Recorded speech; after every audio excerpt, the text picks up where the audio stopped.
Leitura do capítulo 5 do Memórias Póstumas de Brás Cubas Machado de Assis. Senão quando, estando eu ocupado em preparar e apurar a minha invenção, recebi em cheio um golpe de ar. Adoeci logo, e não me tratei. Tinha um emplastro no cérebro, trazia comigo a ideia fixa dos doudos e dos fortes. Via-me ao longe ascender do chão das turbas e remontar ao céu, como uma águia imortal.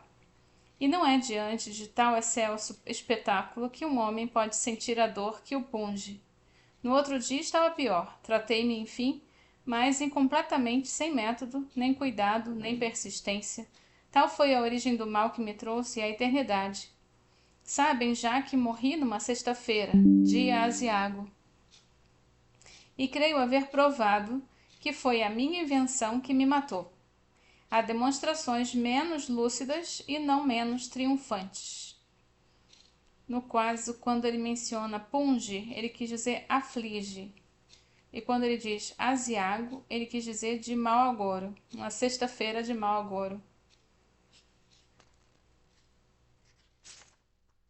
Não era impossível, entretanto, que eu chegasse a galgar o cimo de um século e a figurar nas folhas públicas entre macróbrios. Tinha saúde e robustez. Suponha-se que, em vez de estar lançando os alicerces de uma invenção farmacêutica, tratava de coligir os elementos de uma instituição política ou de uma reforma religiosa. Vinha a corrente de ar, que vence em eficácia o cálculo humano, e lá se ia tudo. Assim corre a sorte dos homens. Com esta reflexão me despedi eu da mulher, não direi mais discreta, mas com certeza mais formosa entre as contemporâneas suas. A anônima do primeiro capítulo, a tal, cuja imaginação à semelhança das cegonhas do Iliso. Tinha então 54 anos. Era uma ruína, uma imponente ruína. Imagine o leitor que nos amamos, ela e eu, muitos anos antes, e que um dia, já enfermo, vejo-a assomar à porta da alcova. No caso, quando ele menciona macróbrios, ele quer dizer homens muito longevos. Quando ele menciona coligir, ele quis dizer ajuntar. Aí continua no capítulo 6. Chimene, Quilet Rodrigue, Quilet Cru. Vejo-a assomar à porta da alcova, pálida, comovida, trajada de preto, e ali ficar durante 1 minuto, sem ânimo de entrar, ou detida pela presença de um homem que estava comigo. Da cama onde jazia, contemplei-a durante esse tempo, esquecido de lhe dizer nada ou de fazer nenhum gesto. Havia já 2 anos que nos não víamos, e eu via agora, não qual era, mas qual fora, quais fôramos ambos, porque um Ezequias misterioso fizera recuar o sol até os dias juvenis. Recuou o sol, sacudi todas as misérias, e este punhado de pó, que a morte ia espalhar na eternidade do nada, pôde mais do que o tempo, que é o ministro da morte. Nenhuma água de juventa igualaria ali a simples saudade. Creiam-me, o menos mal é recordar. Ninguém se fie da felicidade presente. Há nela uma gota de baba de Caim. Corrido o tempo e cessado o espasmo, então sim, então talvez se pode gozar deveras. Porque entre uma e outra dessas 2 ilusões, melhor é a que se gosta sem doer. Não durou muito a evocação, a realidade dominou logo. O presente expeliu o passado. Talvez eu exponha ao leitor, em algum canto deste livro, a minha teoria das edições humanas. O que por agora importa saber é que Virgília, chamava-se Virgília, entrou na alcova, firme com a gravidade que lhe davam as roupas e os anos, e veio até o meu leito. O estranho levantou-se e saiu. Era um sujeito que me visitava todos os dias para falar do câmbio, da colonização e da necessidade de desenvolver a viação férrea. Nada mais interessante para um moribundo. Saiu Virgília, deixou-se estar de pé e durante algum tempo ficamos a olhar um para o outro, sem articular palavra. Quem diria? De 2 grandes namorados, de 2 paixões sem freio, nada mais havia ali. 20 anos depois, havia apenas 2 corações murchos, devastados pela vida e saciados dela. Não sei se em igual dose, mas enfim, saciados. Virgília tinha agora a beleza da velhice, um ar austero e maternal. Estava menos magra do que quando a vi, pela última vez, numa festa de São João na Tijuca, e porque era das que resistem muito. Só agora começavam os cabelos escuros a intercalar-se de alguns fios de prata. Anda visitando os defuntos? Disse-lhe eu. Ora, defuntos, respondeu Virgília com um muxoxo. E depois de me apertar as mãos, ando a ver se ponho os vadios para a rua. Não tinha a carícia lacrimosa de outro tempo, mas a voz era amiga e doce. Sentou-se, eu estava só, em casa, com o simples enfermeiro, e podíamos falar um ao outro sem perigo. Virgília deu-me longas notícias de fora, narrando-as com graça, com um certo travo, de má língua, que era o sal da palestra. Eu, prestes a deixar o mundo, sentia um prazer satânico em mofar nele, em persuadir-se que não deixava nada. Que ideias essas? Interrompeu-me Virgília, um tanto zangada. Olhe que não volto mais. Morrer? Todos nós havemos de morrer, basta estarmos vivos. E vendo o relógio, Jesus, são 3 horas, vou-me embora. Já? Já. Virei amanhã ou depois. Eu não sei se faz bem, retorqui. O doente é um solteirão e a casa não tem senhoras. A sua irmã? Há de vir cá passar uns dias, mas não pode ser antes de sábado. Virgília refletiu um instante, levantou os ombros e disse com gravidade: Estou velha, ninguém mais repara em mim. Mas, para cortar dúvidas, eu virei com o nhonho. O nhonhô. Nhonhô era um bacharel, único filho de seu casamento, que na idade de 5 anos fora cúmplice inconsciente de nossos amores. Vieram juntos 2 dias depois, e confesso que ao vê-lo ali na minha alcova, fui tomado de um acanhamento, que nem me permitiu corresponder logo às palavras afáveis do rapaz. Virgília adivinhou-me e disse ao filho: Nhonhô, não repares nesse grande manhoso que aí está. Não quer falar para fazer crer que está à morte. Sorriu o filho. Eu creio que também sorri, e tudo acabou em pura galhofa. Virgília estava serena e risonha, tinha o aspecto das vidas imaculadas. Nenhum olhar suspeito, nenhum gesto que pudesse denunciar nada. Uma igualdade de palavra e de espírito, uma dominação sobre si mesma, que pareciam e talvez fossem raras. Como tocássemos casualmente nos amores ilegítimos, meio secretos, meio divulgados, via falar com desdém e um pouco de indignação da mulher de que se tratava. Aliás, sua amiga.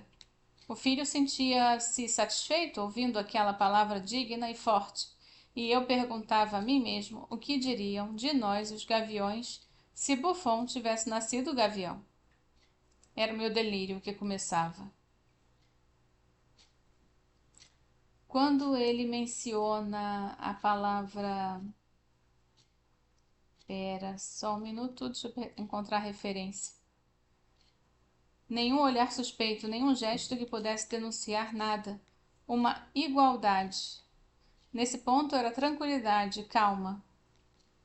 E quando ele menciona aquela palavra digna e forte, e eu perguntava a mim mesmo o que diriam de nós os gaviões se Buffon tivesse nascido gavião, ele se referia a Georges Leclerc, conde de Buffon, que viveu entre 1707 e 1788, naturalista francês, autor do monumental Histoire naturelle, em 36 volumes, precursor da teoria da evolução. E quando ele fala que era o meu delírio que começava, era o delírio que precede a morte. Como nossos doentes costumam morrer em hospitais, sedados e sem a companhia dos familiares, o delírio de morte não é uma experiência que faz parte do nosso horizonte atualmente.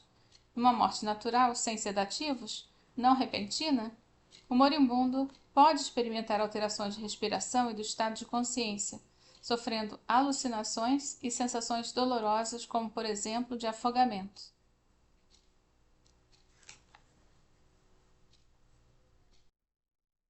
Capítulo 7. O delírio. Que me conste, ainda ninguém relatou o seu próprio delírio. Faço eu, e a ciência mo agradecerá.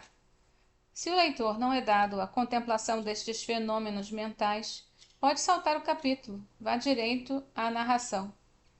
Mas, por menos curioso que seja, sempre lhe digo que é interessante saber o que se passou na minha cabeça durante uns 20 ou 30 minutos. Primeiramente, tomei a figura de um barbeiro chinês, bojudo, destro, escanhoando um mandarim, que me pegava o trabalho com beliscões e confeitos, caprichos de mandarim.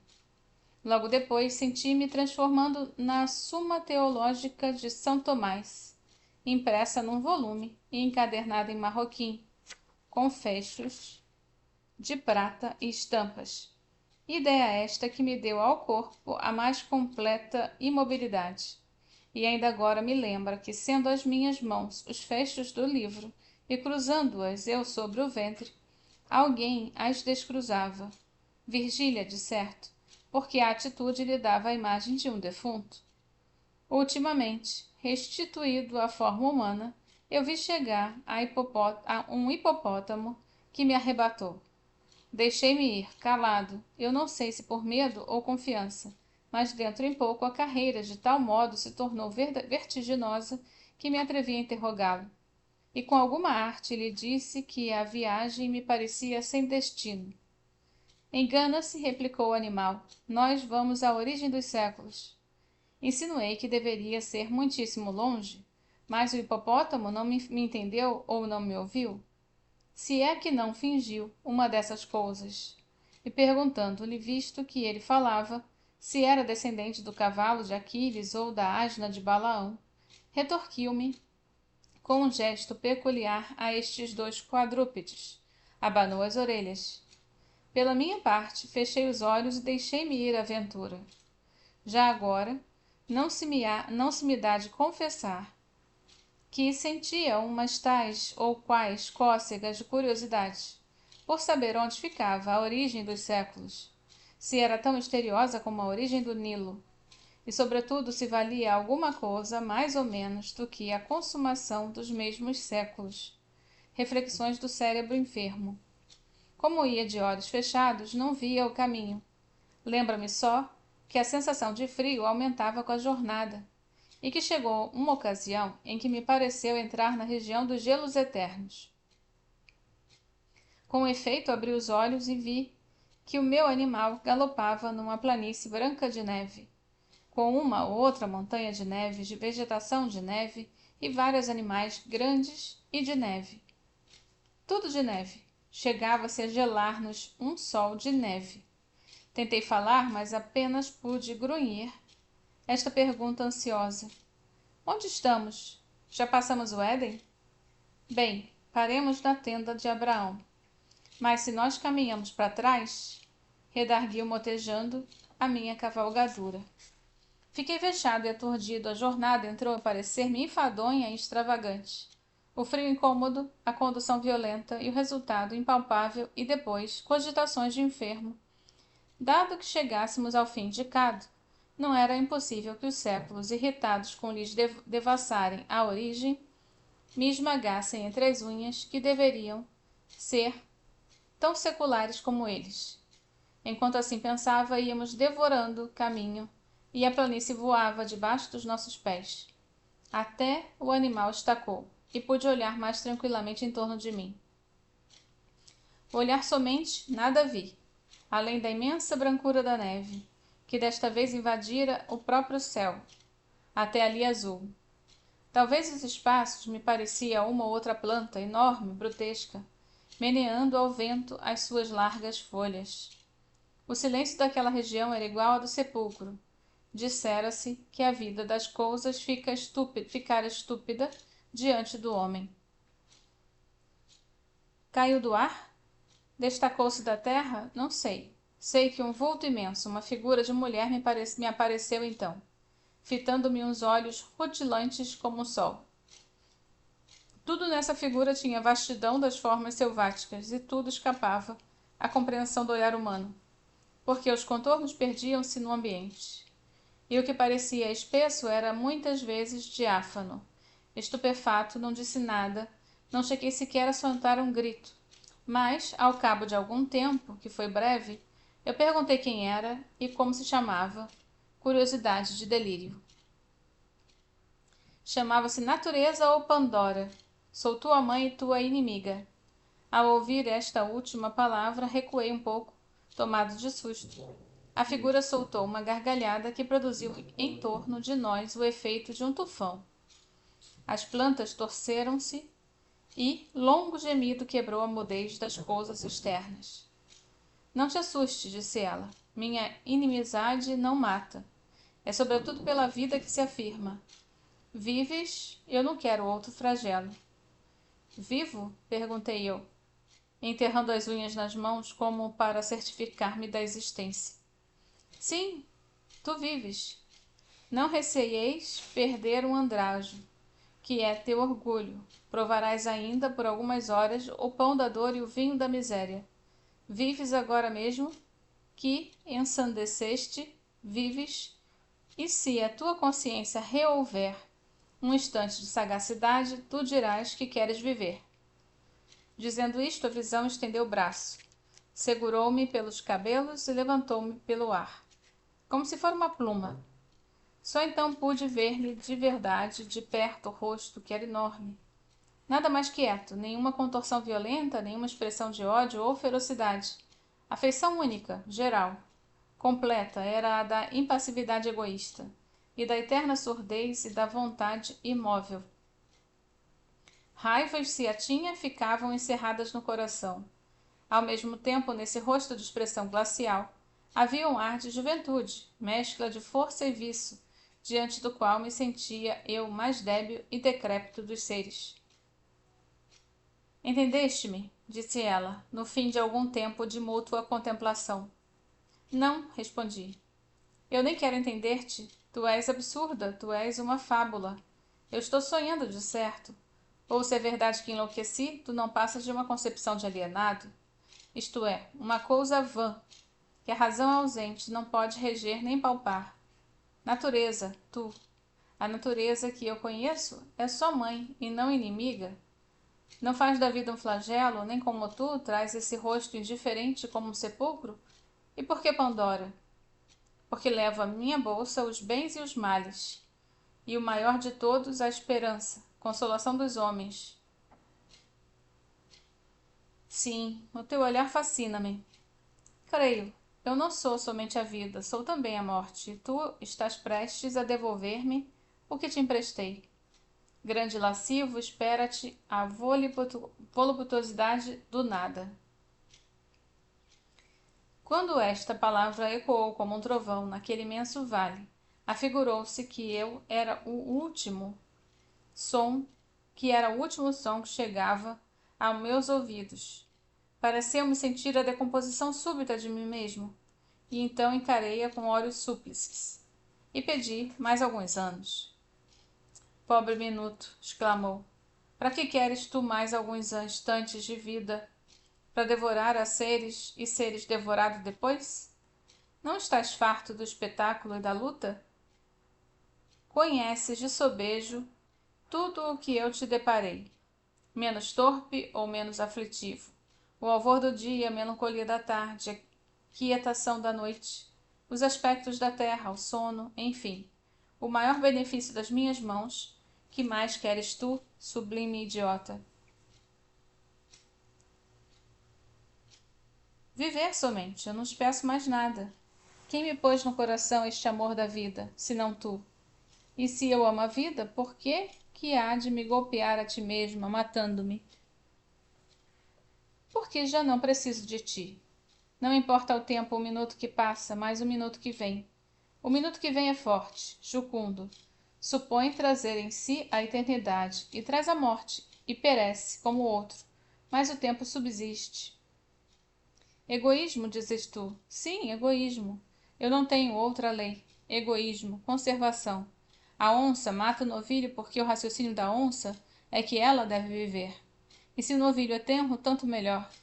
Eis o Estatuto Universal. Sobe e olha. Isto dizendo, arrebatou-me ao alto de uma montanha. Inclinei os olhos a uma das vertentes e contemplei durante um tempo largo, ao longe, através de um nevoeiro, uma coisa única. Imagina tu, leitor, uma redução dos séculos e um desfilar de todos eles, as raças todas, todas as paixões, o tumulto dos impérios, a guerra dos apetites e dos ódios, e destruição recíproca dos seres e das coisas. Tal era o espetáculo acerbo e curioso espetáculo. A história do homem e da terra tinha assim uma intensidade que lhe não podiam dar nem imaginação nem a ciência, porque a ciência é mais lenta e a imaginação mais vaga, enquanto o que eu ali via era a condensação viva de todos os tempos. Para descrevê-la, seria preciso fixar o relâmpago. Os séculos desfilavam num turbilhão, e não obstante, porque os olhos do delírio são outros, eu via tudo o que passava diante de mim, flagelos e delícias. Desde essa coisa que se chama glória até a outra que se chama miséria. E via o amor multiplicando a miséria e via a miséria agravando a debilidade. Aí vinham a cobiça que devora, a cólera que inflama, a inveja que baba, a enxada e a pena, úmidas de suor, e a ambição, a fome, a vaidade, a melancolia, a riqueza, o amor, e todos que agitavam o homem como um chocalho, até destruí-lo como um farrapo. Eram as formas várias de um mal que ora mordia a víscera, ora mordia o pensamento, e passeava eternamente as suas vestes de arlequim, em derredor da espécie humana.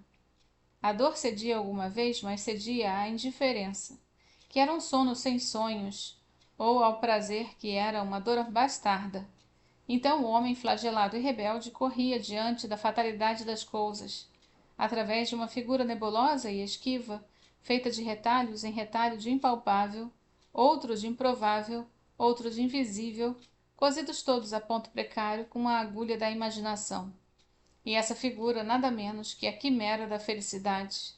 Ou lhe fugia perpetuamente, ou deixava-se apanhar pela fralda. E o homem a cingia ao peito, e então ela ria como um escárnio e sumia como uma ilusão. Ao contemplar tanta calamidade, eu não pude reter um grito de angústia, porque a natureza ou Pandora escutou sem protestar nem rir. E eu não sei por que lei de transtorno cerebral. Fui eu que me pus a rir de um riso descompassado e idiota. Tens razão, disse eu, a coisa é divertida e vale a pena. Talvez monótona, mas vale a pena. Quando Jó amaldiçoava o dia em que fora concebido, é porque lhe davam ganas de ver cá de cima o espetáculo. Vamos lá, Pandora, abre o ventre e dirige-me. A coisa é divertida, mas digere-me. A resposta foi compelir-me fortemente a olhar para baixo e a ver os séculos que continuavam a passar, velozes e turbulentos. As gerações que se superpunham às gerações, umas tristes como os hebreus do cativeiro, outras alegres como os devassos de Cômodo, e todas elas pontuais na sepultura. Quis fugir, mas uma força misteriosa me retinha aos pés. Então disse comigo: Bem, os séculos vão passando, chegará o meu e passará também, até o último, que me dará decifração da eternidade.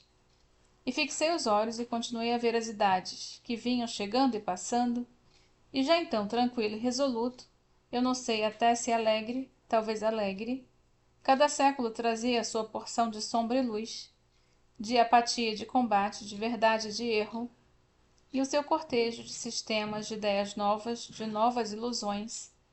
Em cada um deles rebentavam as verduras de uma primavera e amareleciam depois para remoçar mais tarde. Ao passo que a vida tinha assim uma regularidade de calendário.